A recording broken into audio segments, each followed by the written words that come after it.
ராகினி வந்து கிஃப்ட்டை வந்து கொடுத்து வாங்கிக்கோ காவேரி அப்படி சொல்கிறாங்க. காவேரி வந்து வாங்க மறுக்கிறாங்க. அப்போ வந்து எல்லாருமே சொல்கிறாங்க வாங்கிக்கம்மா அப்படின்னு சொன்னதால் வேறு வழி இல்லாமல் காவேரி இந்த கிஃப்ட்டை வாங்குறாங்க. இதையெல்லாம் கங்கா பார்க்குறாங்க. பார்த்துட்டு வந்து குமரன் வந்து உள்ளே போக பார்க்குறாரு. இருங்க ஒரு நிமிஷம் அப்படின்னு சொல்லி கையை பிடிச்சிருக்காங்க. ஏன் கங்கா உள்ளே போக மாட்டேங்கிற, அங்கே பாரு பசுபதிலாம் வந்திருக்காருல அப்படின்னோடனே அதெல்லாம் ஒன்றும் தேவையில்லை வாங்க அப்படின்னு சொல்லிட்டு கூட்டின்னு போகிறாங்க. என்ன கங்கா அப்போ ஃபங்க்ஷன் நம்ம கலந்துக்க போகிறது இல்லையா அப்படின்னோடனே கலந்துக்கு தான் போகிறோம் முதல்ல வாங்க அப்படின்னு சொல்லிட்டு கூட்டின்னு போகிறாங்க. இங்கே வந்து கங்கா என்ன பண்ணுறாங்கன்னா சரி நம்ம கிஃப்ட் வாங்கி கொடுக்கணும் அப்படின்னு சொன்னோன்னே என்ன கங்கா சொல்கிற, ஆமாம் அந்த பசுபதியை வந்து எல்லாம் முன்னாடி கிஃப்ட் கொடுக்குறான், நம்ம கிஃப்ட் கொடுக்கலாம் நல்லாவே இருக்காது, அதனால் கண்டிப்பாக நம்ம கிஃப்ட் வாங்கி போகிறோம் அப்படின்னு சொல்லிட்டு கங்கா சொன்னோன்னே சரின்னு சொல்லிட்டு குமரனும் கடைக்கு போகிறாரு. எல்லாருமே வந்தாச்சா இப்போ ஃபங்க்ஷன் ஆரம்பிச்சிடலாமா, நல்ல நேரம் போயிட்டே இருக்குன்னு சொல்லிட்டு பாட்டி சொல்கிறாங்க. இல்லை அக்கா வந்துடுவா, அக்கா வந்தோடனே நம்ம ஆரம்பிக்கலாம் அப்படின்னோடனே அக்கா வந்து வரமாட்டா காவேரி, அதனால் வந்து அதெல்லாம் வேணாம் சொன்னால் கேளு, அவள் வரும்போது வரட்டும், நீ முதல்ல வந்து சொல்கிறத கேளு பெரியவங்க அப்படின்னு சொல்லிட்டு சொல்கிறாங்க. சாரதா இல்லைம்மா அக்கா வந்துட்டோம், அக்கா வந்ததாம்மா எனக்கு சந்தோஷம் அப்படின்னு சொல்கிறாங்க. சரி அவள் விருப்பப்படி ஒரு 10 நிமிஷம் பார்க்கலாம் அப்படின்னு சொல்லிட்டு தாத்தா சொன்னதால் சரின்னு சொல்லிட்டு எல்லோரும் ஒத்துக்கிறாங்க. மற்ற வேலையெல்லாம் வந்து பார்த்துட்ருக்காங்க. எல்லாத்தையும் எடுத்து வச்சுட்ருக்காங்க பழங்கள்லாம்.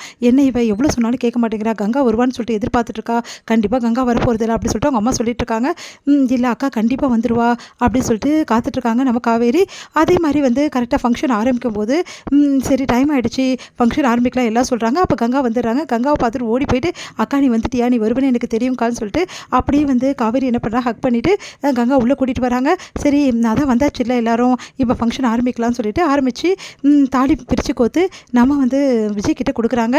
விஜயும் வந்து காவேரி கழுத்தில் போடுறாரு. எல்லாருமே ஆசீர்வாதம் பண்ணுறாங்க. விஜயும் காவேரியும் வந்து ரொம்ப சந்தோஷமாக வந்து இருக்காங்க. காவேரி வந்து சந்தோஷமாக இருக்கிறத பார்த்துட்டு ராகினிக்கு செம கடுப்பாக இருக்குது. உடனே வந்து அவங்க அப்பாவை ஜாடை காட்டுறாங்க. உடனே வந்து அவங்க அப்பாவும் பேச்ச ஆரம்பிக்கிறாரு. காவேரி உண்மையிலே கொடுத்து வச்சவ தான், இவ்வளோ பெரிய வீட்டில் அதுவும் இவ்வளோ நகை நட்டோட எப்படி வாழ்கிறா, அவெல்லாம் வந்து எப்படியோ வாழ்ந்திருக்க வேண்டியவ, பழைய விஷயங்களை நினச்சி பார்த்தா யோசிக்க வேண்டியதாக இருக்குது அப்படின்னு சொல்லிட்டு சொன்னோன்னே செம கோவம் வருது. நம்ம வந்து கங்காக்கு இங்கே பாருங்கள் நீங்கள் எதுக்கு வந்தீங்களோ அதை மட்டும் பாருங்கள் புரியுதா, என் தங்கச்சியை பற்றி பேச வேண்டிய அவசியம் உங்களுக்கு கிடையாது அப்படின்னு. என்னம்மா நீ இப்படி வெடுக்குன்னு பேசுகிறா, அவர் எங்கள் சம்மந்தி, உங்கள் சம்மந்தி நான் உங்களோட வச்சுக்கோங்க, தேவையில்லாமல் என் தங்கச்சியை பற்றி பேச வேண்டிய அவசியம் கிடையாது அவருக்கு, அவர் வந்தது உங்களை பார்க்குறதுக்கு, அதுவும் நிறுத்திக்க சொல்லுங்கள் அப்படின்னு கங்கா சொன்னோன்னே அப்படியே வந்து பார்க்குறாங்க. நீ யார் கேட்குறதுக்கு, அவங்க கேட்பாங்க, ஏன்னா அவங்க என்னோட சொந்தம் அப்படின்னு சொல்லிட்டு விஜய் சொல்கிறாரு. அதை கேட்டு எல்லாருமே அதிர்ச்சியாக பார்த்துட்ருக்காங்க. அவங்க தங்கச்சியை பற்றி சொன்னால் அவங்களுக்கு கோவம் வராமல் எப்படி இருக்கும், நீங்கள் என்ன வேணாலும் பேசுவீங்க, நான் கம்முன்னு இருக்கணுமா, நான் அப்போவே சொன்னேன் இவரை கூப்பிட வேணான்னு, ஆனால் கேட்டிங்களா நீங்கள், இப்போ பார்த்தீங்களா எப்படி வந்து பேசுகிறாருன்னு சொல்லிட்டு அப்படின்னு வந்து தாத்தா வந்து சொல்கிறாரு. இங்கே பாருங்கள் நீங்கள் எதுக்கு வந்தீங்களோ அதை பாருங்கள், எதுக்கு தேவையில்லாத பழைய கதையெல்லாம் எடுத்து காவேரி வந்து வேணும்னே பிரச்சனை பண்ணிட்டு இருக்கீங்க, நீங்கள் பிரச்சனை பண்ண தான் வந்தீங்க. ஐயோ நான் பிரச்சனை பண்ண வரலங்க, நான் சம்மந்தி வீடாச்சேன்னு சொல்லிட்டு வந்தேன், அதுவும் சம்மந்தி கூப்பிட்டாரு தான் நான் வந்தேன் அப்படின்னு அன்பரசு சொல்கிறாரு. சரி சரி விடுங்க விடுங்க அதெல்லாம் அப்புறம் பார்த்துக்கலாம் அப்படின்ற மாதிரி அன்பரசு சொல்லி மழுப்புறாரு. ஏதாவது பிரச்சனை வந்துட்டு போகுது, அப்புறம் விஜய் கல்யாணத்தை நிறுத்திடுவான் அப்படின்னு சொல்லிட்டு அவங்க பையன்கிட்ட சொல்கிறாரு. உடனே உன் மாமனாரை கூட்டின்னு போய் சாப்பிட வை போ அப்படின்றாரு. உடனே சரி வாங்க மாமா அப்படின்னு சொல்லிட்டு அவர் சாப்பிட கூப்பிடுறாரு. இங்கே வந்து கங்கா பார்த்து அப்படியே டென்ஷனாக இருக்காங்க.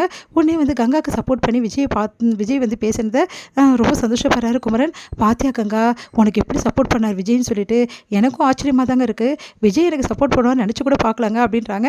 இங்கே காவேரிக்கு ரொம்ப சந்தோஷமாக இருக்குது. விஜய் வந்து எல்லாத்தையும் எடுத்து வச்சுட்ருக்காரு. அப்போ வந்து காவேரி ரொம்ப தேங்க்ஸுங்க அப்படின்னு சொல்கிறாங்க. எதுக்கு அப்படின்னு சொன்னோன்னே வேறு எதுக்கு, என் அக்காவுக்கு சப்போர்ட் பண்ணி பேசுனீங்கல்ல அப்படின்னோடனே, இங்கே பாரு அந்த இடத்துல யாராக இருந்தாலும் நான் சப்போர்ட் பண்ணி பேசியிருப்பேன், அவர் பண்ணது தப்பு அதுக்கு தான் நான் கேட்டேன்னொன்னே காவேரி ரொம்ப சந்தோஷப்பட்டு விஜய் அப்படியே விற்று பார்க்குறாங்க. இது முடியுது.